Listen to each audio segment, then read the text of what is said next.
Hey, K-State fans, this is Tim Fitzgerald, publisher of GoPowerCat.com. The Wildcats have beaten the Oklahoma Sooners for the second straight year. And boy, are things rocking in Manhattan, Kansas. Maybe it's time you join GoPowerCat.com. We're 60% off right now on an annual subscription. Get on over to GoPowerCat, click that green join button, and become part of the best team and recruiting coverage you will find covering Kansas State sports. And now it's me and former Kansas State offensive lineman Brian Hanley with the PowerCat Postgame Podcast.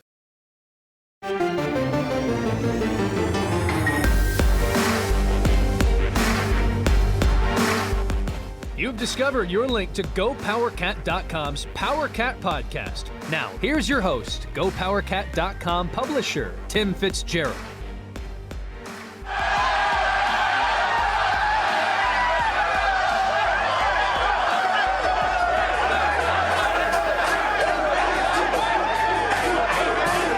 At halftime. One play at a time.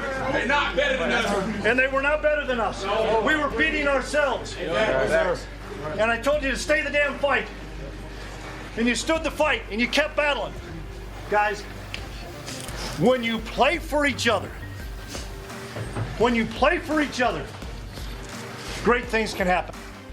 Well, for the second straight year, I predicted there was no chance Kansas State could beat Oklahoma. And for the second straight year, Kansas State beat Oklahoma. Oh, man. Tim Fitzgerald and Brian Hanley with another joyous edition of the PowerCat Postgame Podcast, brought to you by Caddyshack Golf.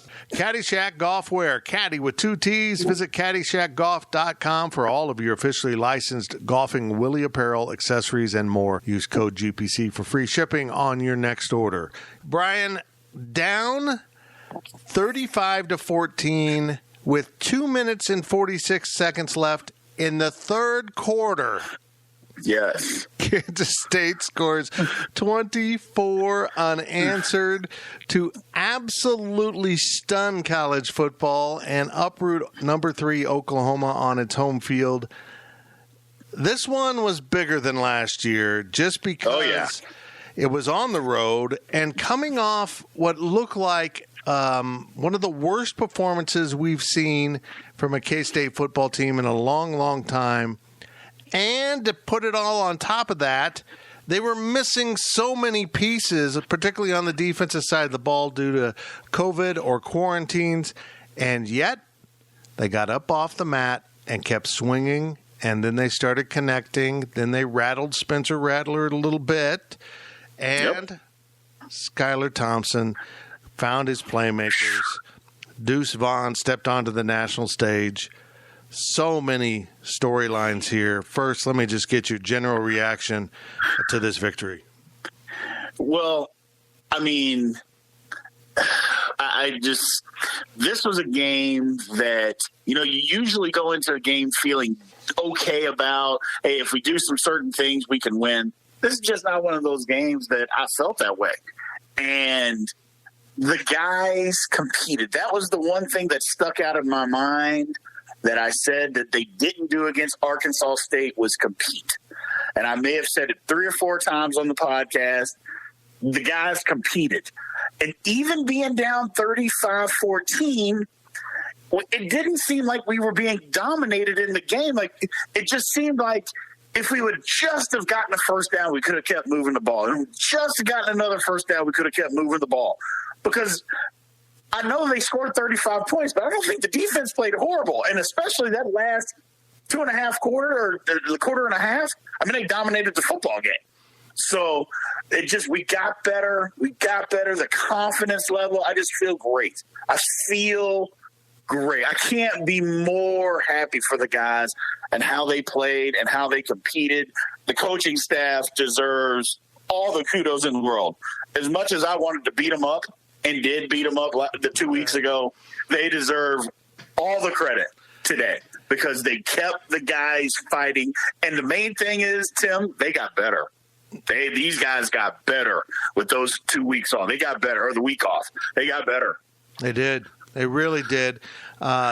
Picking up Jerron McPherson was a substantial addition to this defense. Of course, he couldn't play against Arkansas State. He had a team-high 11 tackles in this game, and he seemed to be everywhere they needed him to be. Just a phenomenal performance by a former walk-on who is now kind of considered one of the anchors on the back end of the defense, and today we saw why they consider him to be that high of a player. He was an impact dude all day long. Yes, he was. Yes, he was. Just out there flying around all over the football field, hitting guys, just making plays. I mean, a difference maker.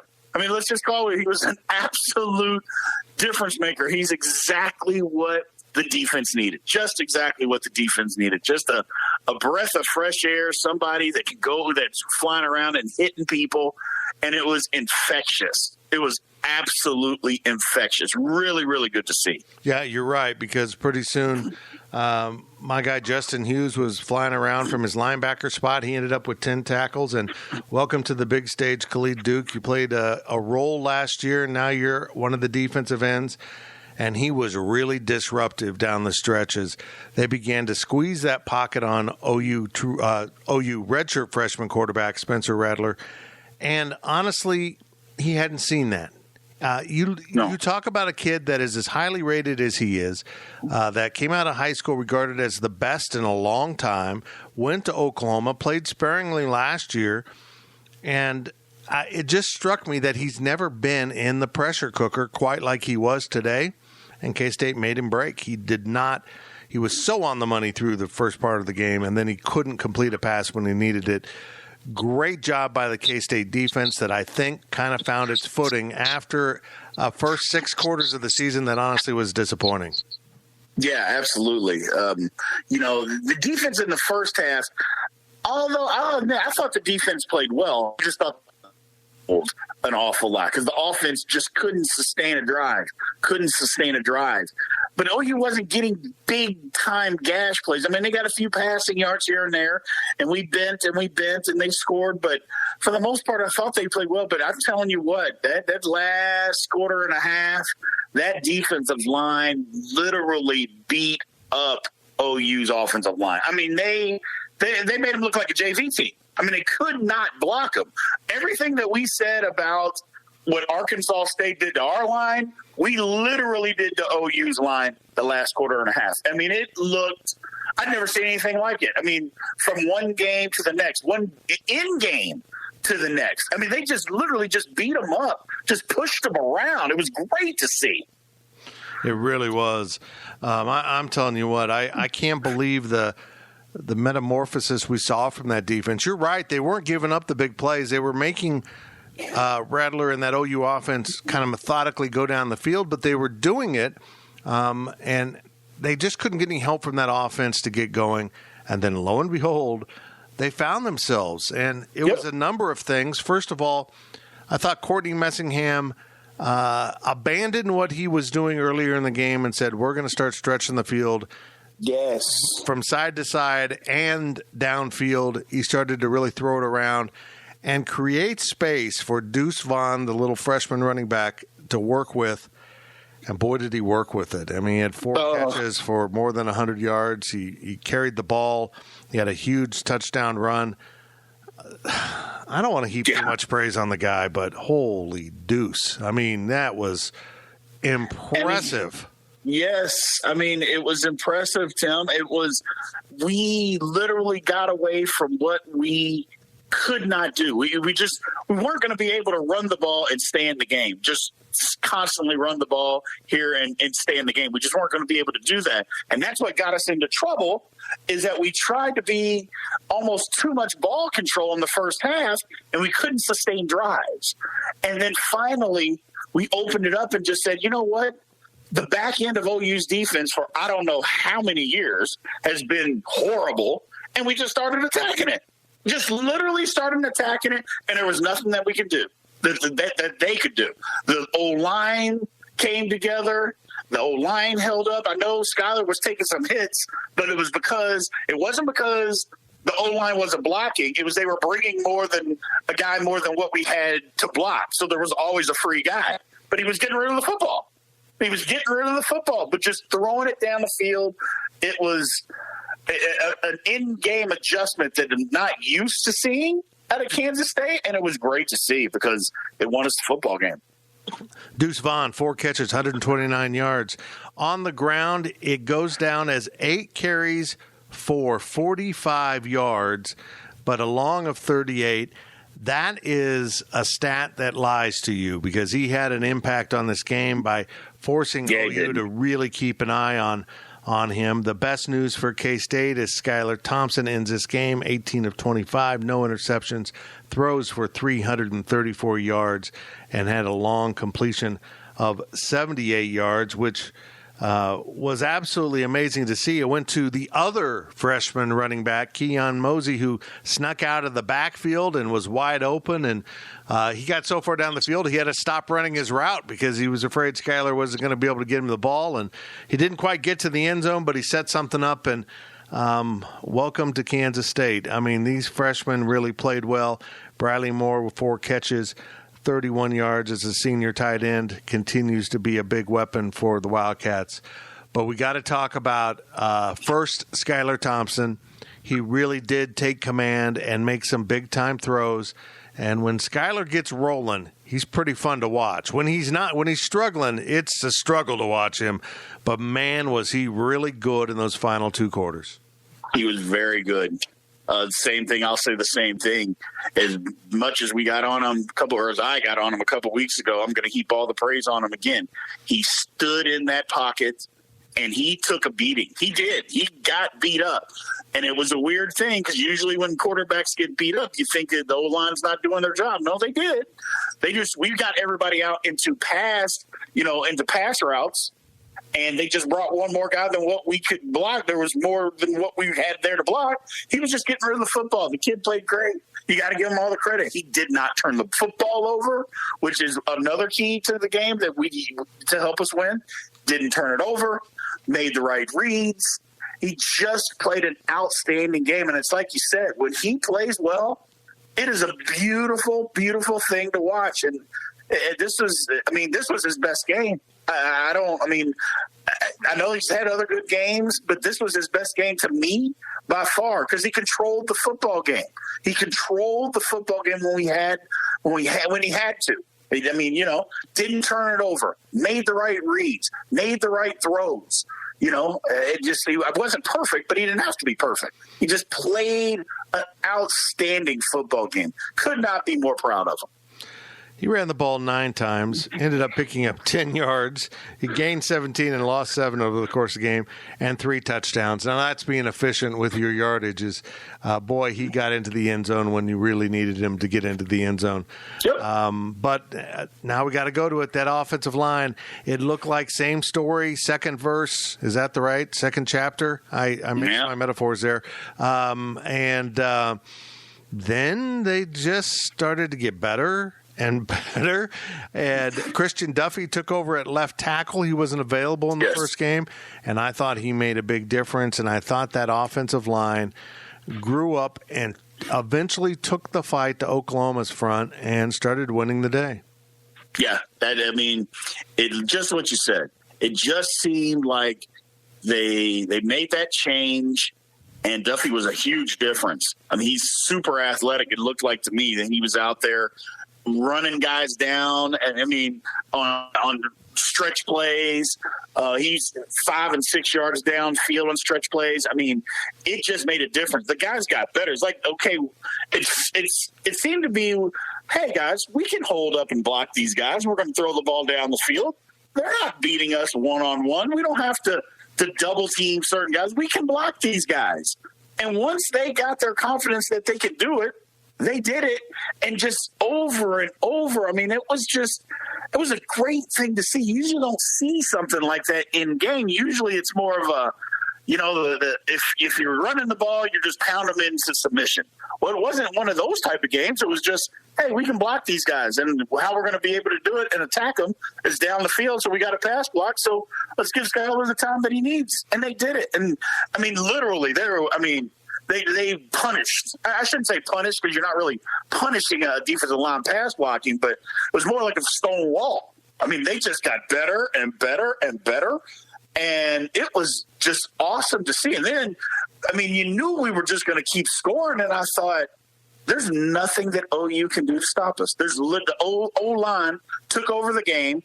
Our skill players are better than their skill players, and there was nothing that they could do. It was great to see. It was crazy. They started getting those running backs and tight ends matched up on linebackers, and they couldn't do it. They just absolutely could not cover those guys, and at times they were wide open. And Skyler was patient and let things develop quite often, and including on maybe it was his last throw of the game, where, he got a little check down in there to the Deuce, and Deuce couldn't break free to get the first down, so they had to punt it away. But even that was a good decision. He put his player into a good position to score. Just an amazing second-half performance. I was watching this game early in the third quarter, midway third quarter, and wondering, maybe 28 points was about the right line. This seems like it's going to be a 4-touchdown OU victory. It's already 3 touchdowns here. I think K-State will score again, but I think OU's got a couple more touchdowns.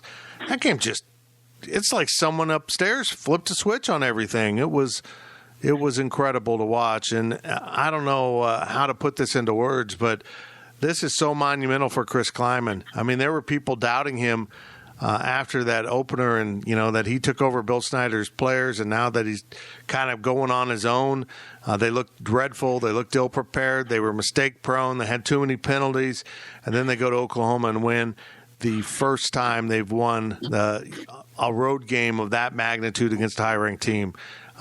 Just incredible. Just absolutely incredible. I don't even know what to say. Right? And Blake Lynch, how about that? After missing 2 field goals badly in that opener, buries the 50-yarder to win the game.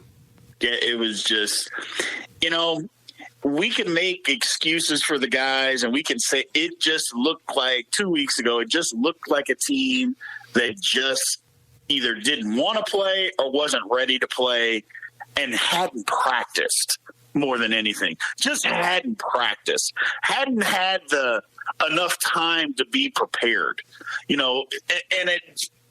then that was a bad thing. I mean, it was. It just looked like this.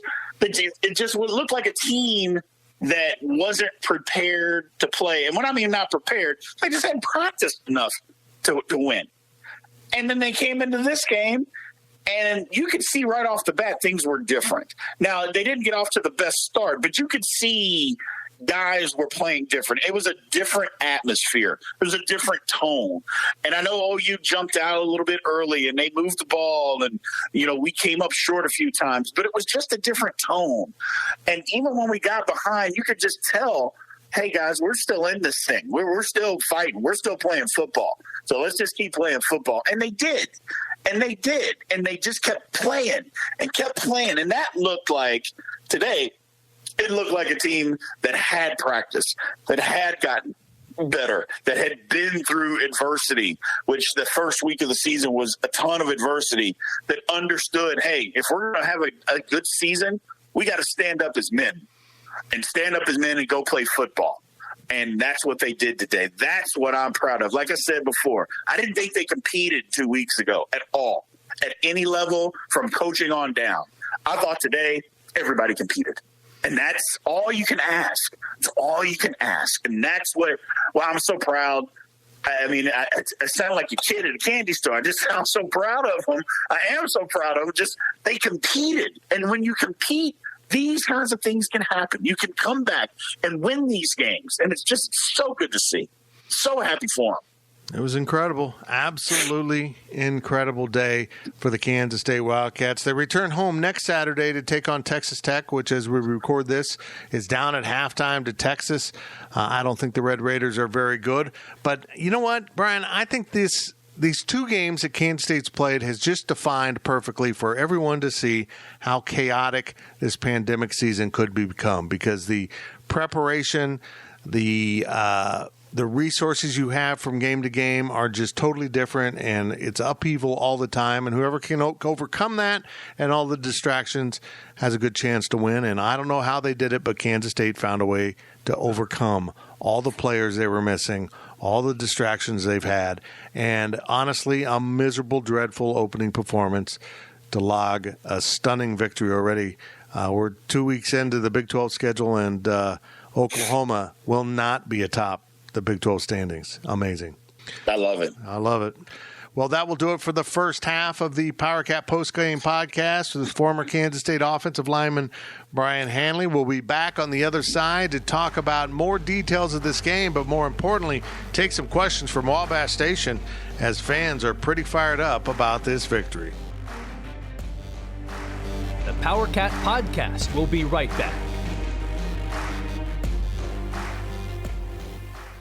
The NFL regular season is wrapping up, but there's still time to get in on the action with FanDuel, America's #1 sportsbook. Right now, new customers get $150 in bonus bets guaranteed when you place a $5 bet. That's $150 in bonus bets, win or lose. The app is so easy to use, and there are so many different ways to bet, like live same-game parlays. Find bets in the new Explore tab. Make a parlay in the Parlay Hub, the best way to find popular parlays, and more. So visit FanDuel.com/247 and make your first bet a layup. FanDuel, official partner of the NFL. Must be 21 plus and present in Iowa. First online real money wager only. $10 first deposit required. Bonus issued as non-withdrawable bonus bets that expire 7 days after receipt. Restrictions apply. See terms at sportsbook.fanduel.com. Gambling problem? Call 1-800-BETS-OFF. My days working, taking care of my little ones can be a lot. I checked out care.com and it was so easy for me to find local, experienced, and background check sitters. Finding our babysitter was way more affordable than I thought. Care.com makes it super easy. Search for qualified candidates. You can view their profiles, read reviews and ratings, check their availability, send messages directly, get the help that you need. Care.com should be every person's go-to.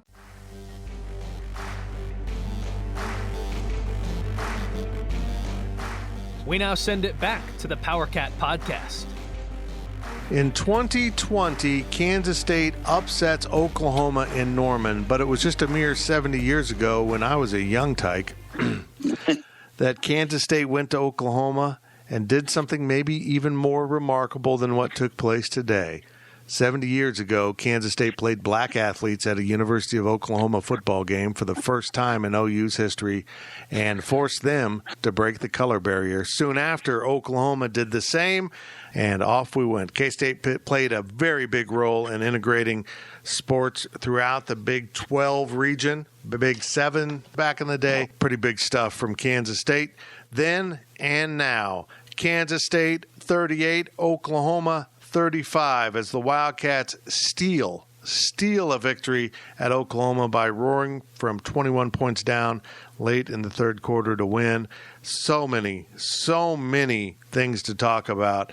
But let's get to some questions from Wabash Station right after I remind you that our post-game podcast sponsored by Caddy Shack Golf. For K-Staters, by K-Staters, jackets, hats, polos, t-shirts, golf accessories, Caddy Shack Golf, wear Caddy with 2 T's. Visit CaddyShackGolf.com and, of course, use the code GPC for free shipping on your next order. Spencer Rattler, he was highly touted coming into this season. He had a very good game against Missouri State. I kept reminding people that Missouri State was awful. That didn't seem to matter. Then he was pretty darn good for most of this game against Kansas State. For a long stretch, he had 2 incompletions that were interceptions, and one was off to tip ball, so that was a good play by the Kansas State defense. The other was just a phenomenal play defensively from Gardner as he went up and kind of high-pointed a ball as a cornerback and then somehow hung on to it. I thought this played out exactly like I had hoped it would for Kansas State in my 5 keys. Go get him, go knock him around, challenge him, and see if he can keep his composure, because as a high school player, and granted that's a high school young man, he wasn't known for keeping his composure. I don't think he lost his composure, but Brian Hanley, it looked like he lost his confidence. It kind of stole his mojo as that second half went on, and he did not seem to know how to deal with it. Well, I mean, and that happens with young players from time to time. Like you said, I don't think he necessarily lost his confidence, but he didn't lose. I don't know. He lost his mojo. He lost something. I mean, I know that they started beating him around, and that'll take your confidence away. I know that.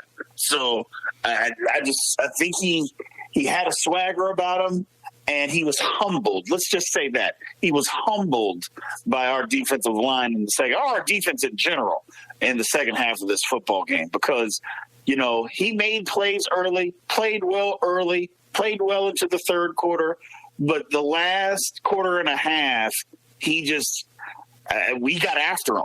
And when you get after somebody and they're not used to people getting after them, that'll change you. And you're not used to it, and you haven't been through it, and you haven't dealt with adversity, as a lot of young people have not, it's difficult to deal with. And he did not deal with it well. Now, you can't blame it all on him because, like I said, our defensive line literally battered him around, and they pushed his offensive line around. And then when they weren't doing it, they were holding us, and they were getting holding penalties. I mean, we just embarrassed their offensive line.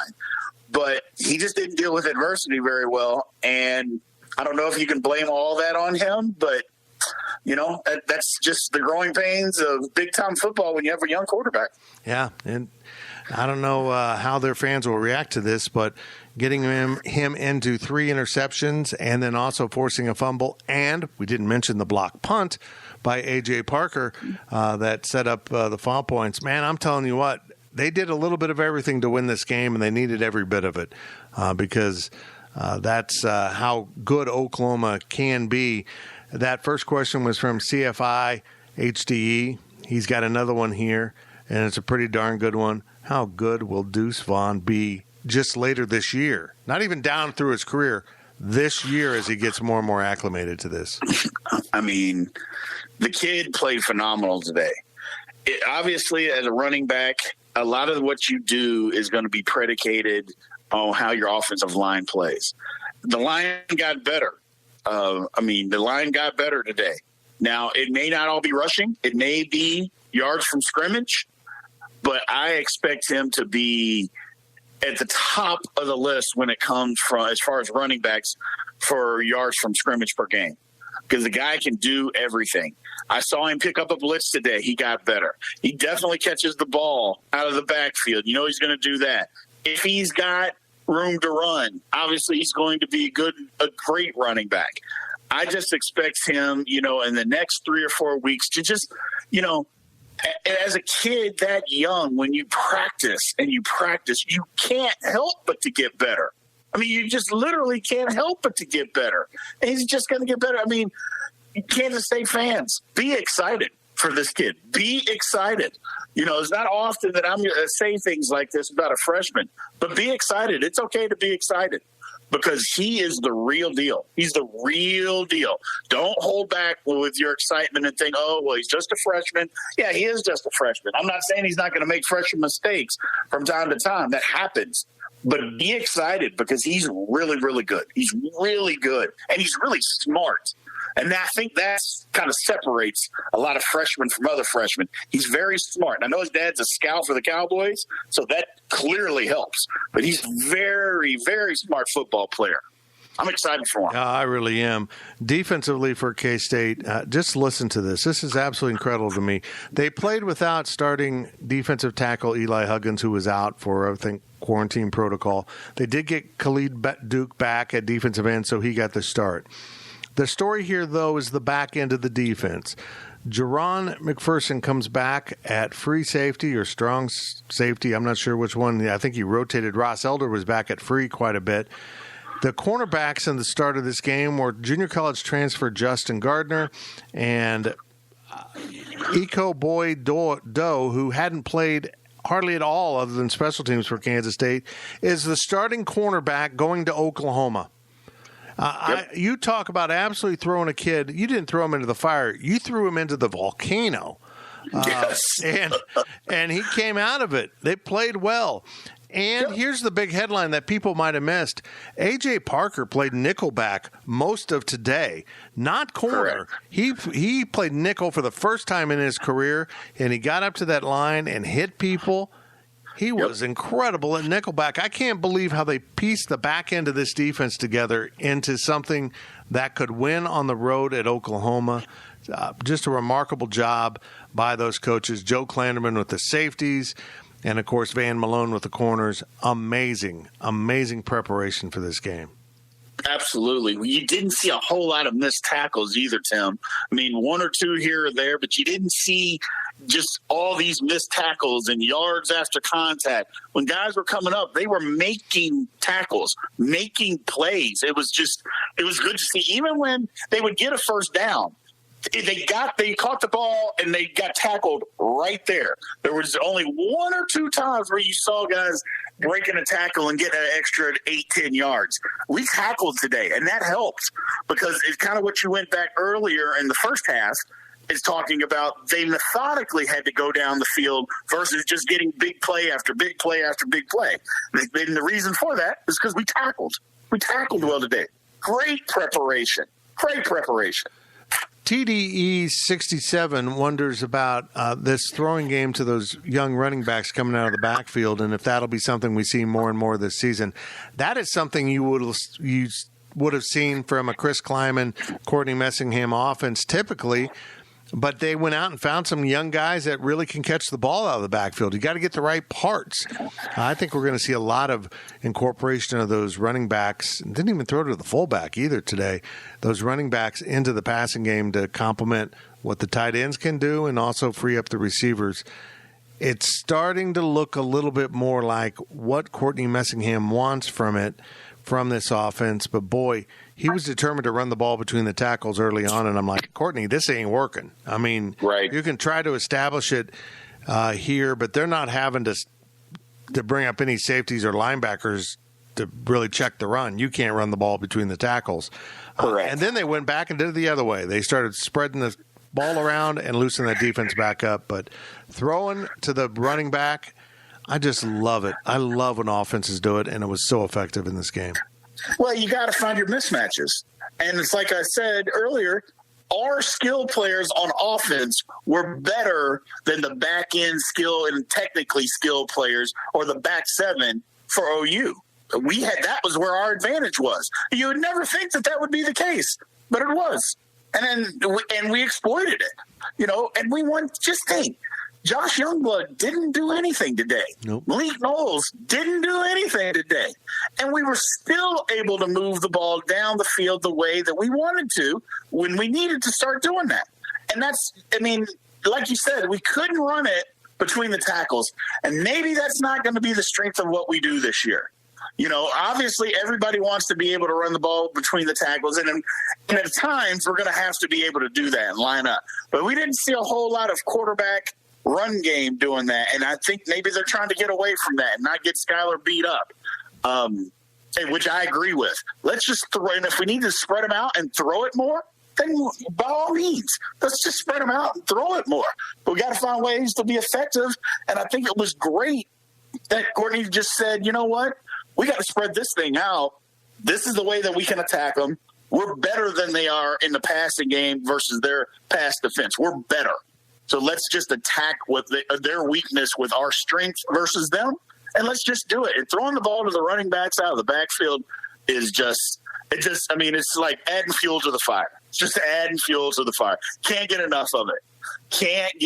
I mean, if you even pay attention to an NFL game, that's what all NFL teams are going to, is getting a running back that can run but can catch the ball out of the backfield. So, it's great that we're doing it more, and we got a guy back there that can do it. I'm telling you. Be excited, people. Be excited.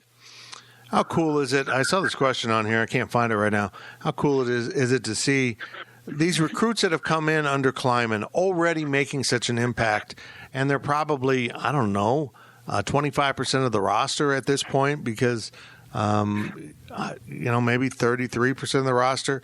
But, boy, they were present all over the field, whether it was Duke or the freshman running backs or defensive backs that have stepped up. they seem to be getting playmakers.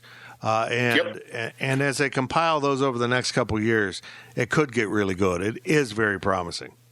Yeah, I mean that's all I think that fans had actually been asking for over the last 6-7 years. Let's just get some guys that can get on the field right now.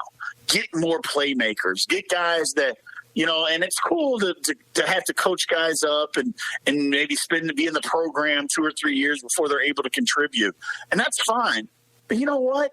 Let's get some difference makers that can come in and contribute right now. That's what the big-time programs do. That's what Kansas State needs to get back to. That's what's fun, is when you can get guys out there where you don't have to wait for them to contribute, when you know they're a great athlete and they can get out there, whether it's an offensive lineman, defensive lineman, corner, safety, receiver, whatever. Just get the guys on the field, and that's going to make a huge difference, because all that shows other recruits is, hey, if I can play, they're going to put me on this field. Why not go to K-State? Why not go there? If I know that I can play, I'm going to play right now, that I don't have to wait 3 years to play, that I can play literally right now as a freshman if I'm able to do it. And I'm all for it, because you can't have enough playmakers on the field. You just can't. It's impossible. So the more that you have, I don't care how old you are, as long as you know what you're doing, get out there and make the plays. It's real good to see that, Tim. That's really good to see. Email Wildcat 82 asked this, and I think this is a good way to end our podcast, Brian Hanley, is I'm going to rephrase this a little bit, but does this win start to help fans realize that Chris Klieman might be starting us on a pretty remarkable journey here when he can do this facing these odds, only with 1.5 recruiting classes, you name it? This journey could get pretty fun in the near future. I think that it can. However, it's still just one game. Right. And we also had a first game. So as good as we feel today, how bad did we feel 2 weeks ago? So, again, I want to be excited. I believe that it can be the beginning of something great. I want it to be the beginning of something great. But let's just give it time. Give them time. Let's go win next week. And then let's go win the week after that. We don't have to think 5 years down the road right now. We just came off one of the biggest wins that we've had in a long time. Let's enjoy it, and then let's go win next week. Now, to really answer the question, yes, I believe that this can be the beginning of something great. I believe that we've got the right coach in here. I never, and I repeat, never felt that way about Ron Prince. I never felt that was the right guy. I mean, just his whole demeanor, but I don't even want to talk about it because that'll just make everybody mad, including myself. Yep. But I never felt that way. I felt that way from the beginning because he didn't hide from what Kansas State was. Coach Klieman didn't hide from who we are. He understands who we are, what we are about, how you have to recruit here because it's different than other places, how you have to play here and what you're getting into and how the fan base is. He understood all of that and has bought into that and is building off of what Coach Snyder did versus pushing away what Coach Snyder did. And there's a huge difference. You can do it your own way, but you have to be different to coach at Kansas State. You just have to. Yeah. It's a different place. I mean, Manhattan's out in the middle of nowhere. You don't have a 300,000, person city to sit in, and it's different. And I believe that he understands all of that and understands what to do. I just think it can be something really special. But let's just not get ahead of ourselves. Let's just go win next week. Let's be happy today, and let's go win next week and be happy next week. I like that sentiment. Next week it is Texas Tech. They're in a dogfight with the Longhorns right now down in Lubbock. We'll have all week to set that one up because Kansas State is 1-1 on the season, but 1-0 in the conference. And really this season, that's what counts the most. It's all on the table for Kansas State right now. They can still keep winning and have a remarkable season despite the trip to the stumble to start the season. Brian Hanley, thank you very much. Great job as always. Thank you. I appreciate it. And we will be back next week with, of course, a slew of podcasts, including the pregame podcast with Brian as part of it on Thursday. And then next Saturday, we'll follow up that 2:30 p.m. game with Texas Tech with another postgame podcast, hopefully discussing the second Wildcat victory of the season. PowerCat Podcast. All rights reserved. GoPowerCat.com and Spirit Street Publishing.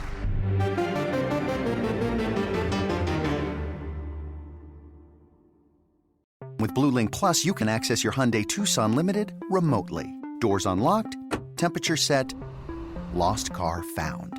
There it is. Get complimentary class-leading Blue Link Plus. Call 562-314-4603 for complete details.